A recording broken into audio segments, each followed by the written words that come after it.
Hello everyone, in this video I'm going to show you how to make HD on CapCut PC.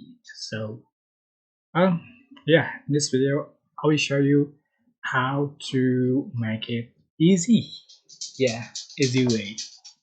Okay, select your video you want to edit and you can see for the original video. So how to make it, so look at the, you are just going to copy paste and make it as on overlay.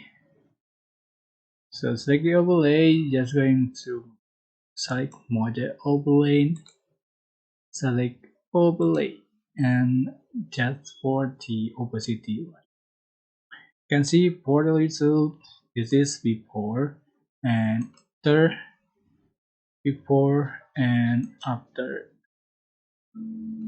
Alright, so it's after and it's before and after. Yeah, I hope this tutorial was helpful for you. Don't forget to like, comment, share, and also subscribe. Thank you so much for watching.